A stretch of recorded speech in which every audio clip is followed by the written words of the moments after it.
আরিশের এমন বলাতে আরও বুঝে গেল নিমেষেই যে আরিশ কি বলতে চাইছে। আরিশের হাতটা আঁকড়ে ধরে বলল, বলুন বলুন, শুনবো তো। না শুনলে আমার নাতিপুতির কাছে গল্প করব কি করে যে তার দাদা আমাকে কতটা ভালোবাসতো? না হলে বুড়ো বয়সে ওদের সাথে গল্প করার মতো কিছু থাকবে না, তখন ওরাও আমাকে আপনার মতো নিমপাতার ফ্যাক্টরি ভাববে। আরিশ বেশ শব্দ করে হেসে উঠল। আরু পাখি, আজকে কত তারিখ তোমার মনে আছে? আরও চোখ বন্ধ করে বলল, মনে আছে। এখনো বেশ কিছুক্ষণ সময় আছে, ততক্ষণ আপনি বলতে থাকুন। আরিশ আরুকে জড়িয়ে ধরল আর বলতে শুরু করলো, তুমি যে বছর এসএসসি দাও তখন তোমাকে একটা ছেলে প্রপোজ করে, মনে আছে? আরু চোখ বন্ধ রেখে বলল, নাম মনে নেই। আচ্ছা, তার নাম ছিল রিফাত উদ্দিন। সে রাজুকে পড়তো সম্ভবত।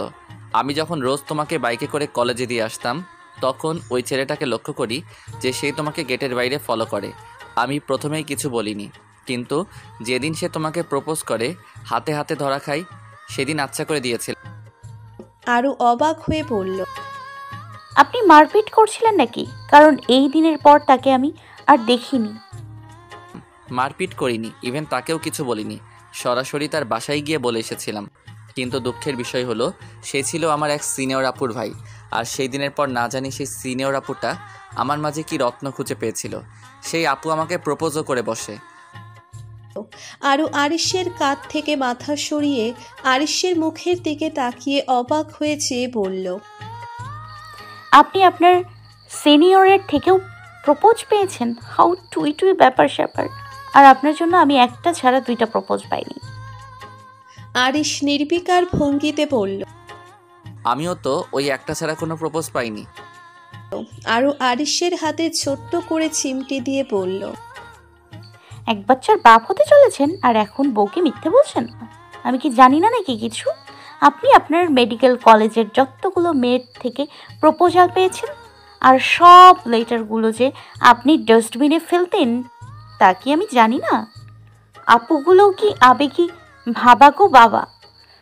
কত আবেগ নিয়ে চিঠিপত্র লিখত আর আপনি ফেলে দিতেন। হ্যাঁ, আমি হলে তো যত্ন করে রাখতাম, লাভ লেটার বলে কথা। আরিশ ভ্রু কুঁচকে বলল, তুমি লুকিয়ে লুকিয়ে আমার ডাস্টবিন থেকে লাভ লেটার কুড়িয়ে পড়তে? লাইক সিরিয়াসলি আরু পাখি? তাই তো বলি, তুমি বাসায় আসলে ডাস্টবিন খালি হয়ে যায় কেন? আরু মুখ কাছুমাছু করে বলল, শুধু কি আপনি আমার নজর রাখতেন নাকি? আমি কি পারি না নাকি আপনার ওর জাসুসি করতে? আরিশ অবাক চাহনিতে তাকিয়ে বলল। আপনি তো মহান মিস টুইটুই। আরু হেসে ফেলল। আরিশ বলতে শুরু করলো, সেদিনের পর তোমার সব ক্লাসমেটদের সবাইকে জানিয়েছিলাম যে তুমি আর আমি এঙ্গেজড। আর তা করেছিলাম কারণ কোনো ছেলে কোনো মেয়েকে পটাতে গেলে সর্বপ্রথম তার বান্ধবীদেরকে হাত করার চেষ্টা করে। তাই তাদেরকে তোমার কথা জিজ্ঞাসা করলে যেন তারা সরাসরি বলে দিতে পারে যে তুমি এঙ্গেজড, ততই অমন করেছি। আরু চোখ মুখ কুঁচকে বলল। শোনার আপনার ভিলেনগিরি। আরিশ আরুর গালে আলতো করে চুমু দিয়ে বলল। তারপর শুনবে না? আরু চোখ খুলে বলল, শোনার আপনার ভিলেনগিরি। তারপর তো তোমার সব দায়িত্ব আমি নিলাম। ভাবলাম যে বয়স বাড়লে তোমার বুদ্ধিশুদ্ধি আর ম্যাচুরিটিও বাড়বে, কিন্তু তা হলো কই? দিন দিন তোমার তেরামও বাড়তে লাগলো। আর শুধু হলো আমার ধমক ঝমক। তবে আম্মু অনেক আগে আমার মনের কথা জানতো যে আমি তোমাকে বিয়ে করব, তাই আম্মু আমাকে কখনো আটকায়নি। আরু ধমক দিয়ে বলল। আর সেই সুযোগে আপনি আমাকে কত বকাঝকা করেছিলেন ঠিক নেই। তবে আপনি আমার গল্প পড়ার অভ্যাসটাকে আমার জীবন থেকে সরিয়ে দিয়েছেন। ভীষণ হার্ট হয়েছিলাম। কথাটা বলে আরু থেমে গেল। আরিশ বলে উঠল, আমি কখনো তা চাইনি, কিন্তু ভয়ে তা করেছিলাম। ভেবেছিলাম তুমি যদি এই উপন্যাসের নতুন নতুন চরিত্রের মাঝে যদি আমাকে সরিয়ে অন্য কাউকে খোঁজার চেষ্টা করো, তাই। পরিবেশ থমথমে হতেই আরু বলল। আচ্ছা, ওসব বাদ দিন, তারপর বলুন। আরিশ বলল, তারপর আর কি? তোমার নানা ভাই আমাকে একদম পছন্দ করতেন না। উনি কেবল চাইতেন তোমাকে আমার থেকে দূরে সরাতে। তাই তো আমি কখনো ওনার ধারে কাছে যেতাম না। যদিও, কিন্তু উনি যখন তোমাকে জোর করে একেবারে বিয়ে দিতে চাইলেন, তখন আমি আর চুপ থাকতে পারলাম না। সেদিনই তো তোমাকে ঢাকায় এনে এঙ্গেজমেন্ট করলাম। আরও মিনমিন করে বলল। বিশ্বাস করুন, সেদিন আমি ভীষণ ভয় পেয়ে গেছিলাম। বিরাট এই যুদ্ধের ময়দানে আমাকে একা করে আপনি বোধহয় চলে গেছেন। আমাকে আর নিতে আসবেন না, বুকে টেনে বলবেন না আরু পাখি ভালোবাসি, যদিও আগে আপনি কখনো আমাকে ভালোবাসি কথাটা বলেননি। আরিশ মুচকি হেসে বলল। তোমাকে হারাবো এমন সাধ্য আমার নেই, আর আমি তা পারবো না। কিন্তু বিয়েটা হয়তো তোমার অমতে এত তাড়াতাড়ি আমি করতাম না, কিন্তু তোমার ঘাট তারা মতে না করে পারলামও না। 24 বছর বয়সে বিয়ে করে একেবারে 25 বছরে বাচ্চার বাপও হয়ে গেলাম।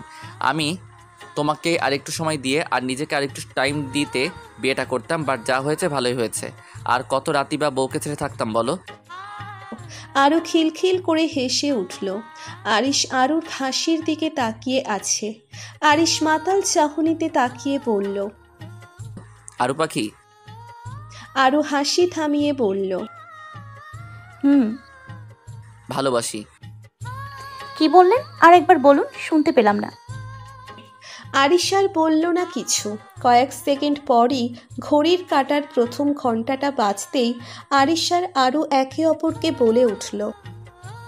Happy happy first marriage anniversary Aru পাখি, মিস্টার অভদ্র। ওরফে মিস টুই টুই। দুজনেই একসাথে হেসে উঠল। আরও আরিশের দিকে বেশ কিছুক্ষণ তাকিয়ে রইল। আরিশ ওর পাশে লুকিয়ে রেখে দেওয়া গোলাপটা হাতে নিয়ে আরুর দিকে বাড়িয়ে দিল। ভালোবাসি। আরও গোলাপটা নিল না, উঠে দাঁড়িয়ে বলল। হুম, এভাবে হবে না। বুড়ো হয়ে গেলেন তবু প্রপোজ করা শিখলেন না। আরিশ হাঁটু গেড়ে বসতেই আরও আরশের গাল দুটো টেনে দিয়ে নাকে একটা চুমু দিয়ে বলল। আপনি এত কিউট হয়ে গেলেন কবে থেকে মিস্টার অভদ্র? আরিশ চোখ টিপ মেরে বলল। আমি তো জন্মগতই কিউট আরু পাখি। আরও ফিক করে হেসে দিল। আরিশ আরুর দিকে গোলাপটা ধরে বলল। তুমি কি আমার শেষ জীবনে লাঠি ধরে একসাথে হাঁটার সঙ্গী হবে আরু পাখি? আরও গোলাপটা নিয়ে বলল। ভেবে দেখবো। আগে আমার জন্য কি এনেছেন দেখি।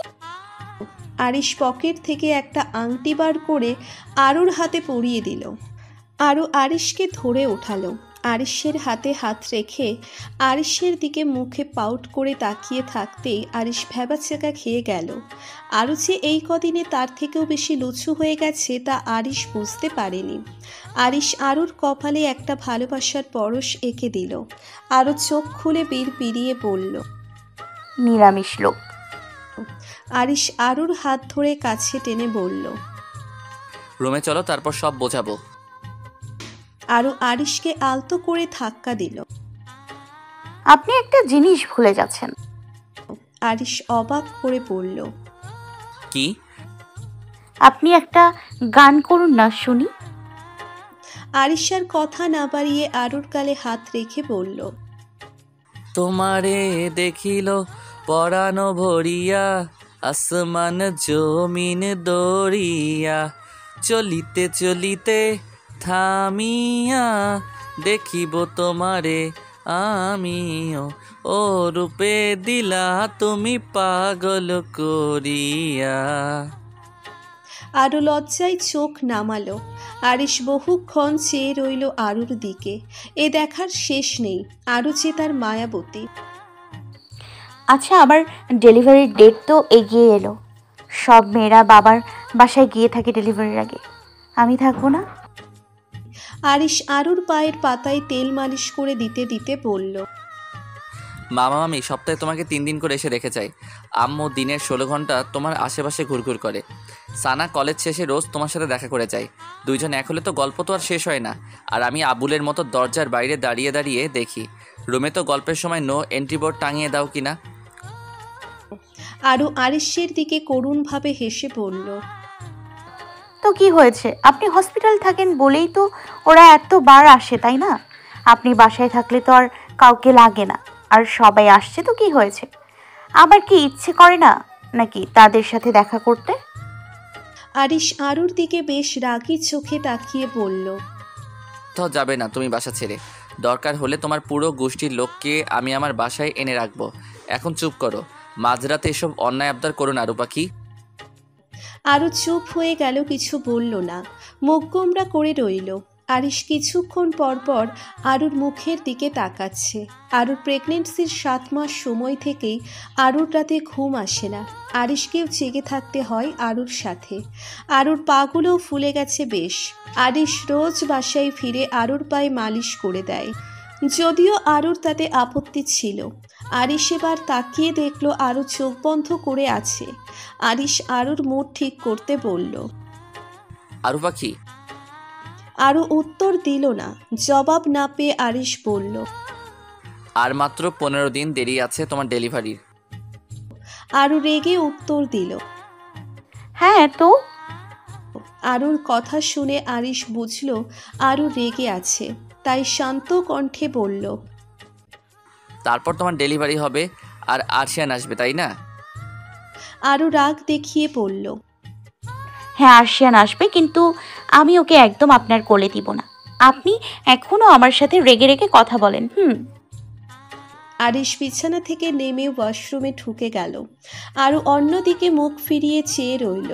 আরিশ হাত মুখ ধুয়ে এসে দীর্ঘশ্বাস ফেলে বলল, ঠিক আছে, ভুল হয়ে গেছে, আর বকবো না তোমাকে। আরু মুখ গোমড়া করে বলে উঠল, আপনি কি বুঝবেন আর? সেই রাত 8টা থেকে কেমন জানি হচ্ছে, আর তারপরেও আপনি বকাঝকা করছেন। আরিশ আরুর গালে হাত রেখে বলল, কেমন হচ্ছে তোমার? অসুস্থ লাগছে? কই একবারও বলনি তো।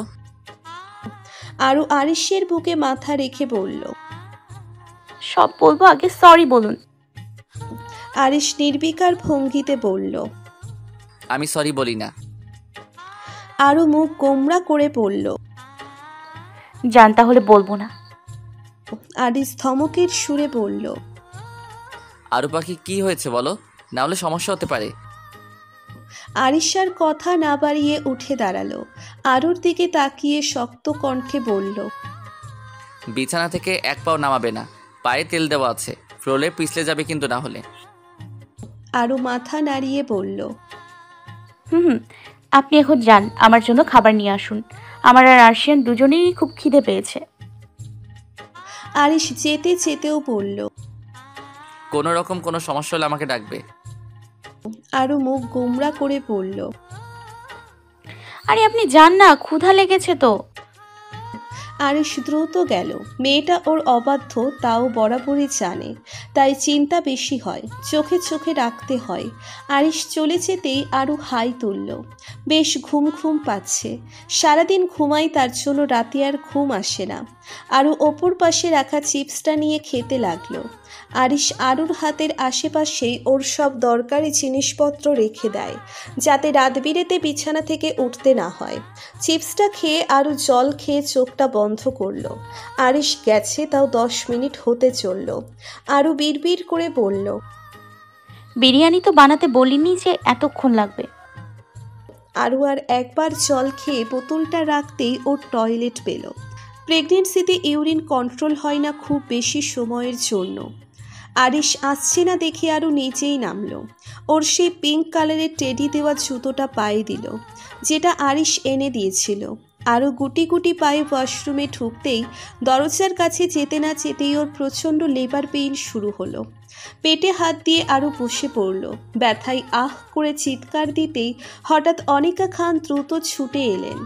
আরিশ খাবারটা ট্রেতে রাখতেই আরু আর ওর মায়ের চেঁচামেচি শুনতে পেয়ে জলদি খাবার রেখে দৌড়ে ছুটে এলো। রুমে এসে দেখলো আরু ফ্লোরে বসে কাতরাচ্ছে। ওর আম্মু আরুর মাথাটা কোলে নিয়ে বসে আর আরুকে ডাকছে ক্রমাগত। আরিশ আরুর হাতটা ধরতেই দেখলো আরুর চোখের কোনা বেয়ে বিন্দু বিন্দু জল গড়াচ্ছে। আরিশের বুকের ভিতর দুমড়ে মুচড়ে উঠল। আরু ঠোঁট ফুলিয়ে কাঁদছে আর আরিশকে যেন কিছু বলার চেষ্টা করছে। জলদি আরুকে হসপিটালে নিয়ে যেতে হবে ভেবে আরিশ আর এক মুহূর্ত দেরি করল না। কখনো কখনো ডেলিভারি ডেটের আগে অথবা পরেও হয়, তাই এটা সম্পূর্ণ বলা অনিশ্চিত নয়। আবার হয়তো হসপিটালের স্ট্রেচারে আরুকে রাখতেই হঠাৎ জ্ঞান হারালো আরু। আরিশ ডেকে উঠল।